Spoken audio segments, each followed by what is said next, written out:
ایک روایت میں یہ ہے، اور مہدی ہونے کی وجہ ایک یہ بیان کی گئی ہے کہ آپ ملک شام کے کئی پہاڑوں میں سے ایک پہاڑ عظیم الشان پہاڑ ہے، اس کے اوپر تشریف لے جائیں گے، آپ کو ہدایت ملے گی اس کی، آپ وہاں تشریف لے جائیں گے اور وہاں پر جا کر اللہ کی بتائی ہوئی نشانیوں کی بنیاد پر ایک مقام پر کھدائی کروائیں گے، کھدائی کروانے کے بعد وہاں سے آپ توراہ شریف نکالیں گے، توراہ شریف کا اصل نسخہ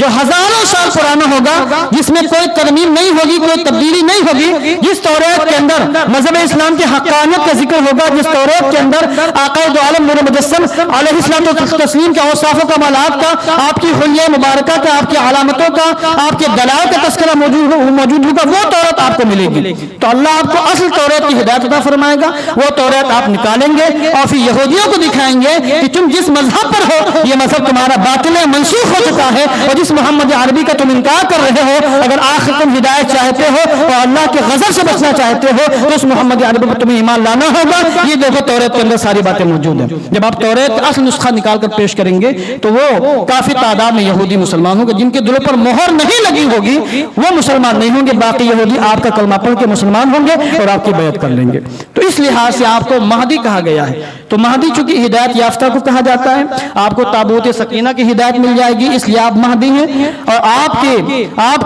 کو توراہ شریف کا اصل نسخہ دیا جائے گا، اس لیے آپ کو مہدی کہا جاتا ہے۔ درود پاک پڑھیں، اللہم صلی علی سیدنا صلاۃ و سلاما علیک یا رسول اللہ صلی اللہ تعالی علیہ وسلم۔ بس ایک آخری بات، المستدرک للحاکم، امام حاکم کی کتاب ہے المستدرک علی الصحیحین، ہمارے یہاں موجود ہے، 4 جلدوں میں ہے۔ امام بخاری، امام مسلم کی شرائط پر امام حاکم نے کتاب لکھی ہے، اور حاکم علم حدیث میں اس محدث کو کہا جاتا ہے حاکم جس کو حضور رحمت عالم جان عالم کی کل حدیثیں یاد ہوں۔ سبحان اللہ بولیں آپ، یہ تعجب کی بات نہیں ہے۔ کل حدیثیں کتنی ہیں؟ ایک روایت میں کہ 7 لاکھ ہیں، ایک روایت میں 10 لاکھ سے زیادہ حدیثیں ہیں، سندن متنن درایتن و روایتن، کل حدیثیں یاد ہوں، ہر حدیث کو کس راوی نے روایت کیا، ان سے کس راوی نے، ان سے کس راوی نے، وہ راوی کہاں پیدا ہوئے، کہاں ان کا انتقال ہوا، کن کن لوگوں کے ساتھ انہوں نے جا کے پڑھا، شاگردگی حاصل کی، ان کی زندگی کے حالات کیا تھے، یہ ساری باتیں جس محدث کو یاد اس کو حاکم کہا جاتا ہے۔ اور بات یہاں تک آیا کہ امام حاکم ایک ہی ہوئے، یہی تو ان کی کتاب حدیث کے المستدرک علی الصحیحین، اس کے اندر حدیث باقی روایت کرتے ہیں، جس کو ہم سب کی ماں ام المومنین حضرت ام سلمہ رضی اللہ تعالی عنہ نے روایت کیا ہے۔ عن ام سلمہ زوج النبی صلی اللہ علیہ وسلم قال سمعت رسول اللہ صلی اللہ علیہ وسلم یذکر المہدی فقال، حضرت ام سلمہ فرماتی کہ میں نے اپنے کانوں سے سنا کہ حضور رحمت عالم مہدی کا ذکر کر رہے ہیں، اور آپ نے مہدی کا ذکر کرتے ہوئے فرمایا وَهُوَ حَقٌّ وَهُوَ مِن بنی فاطمہ،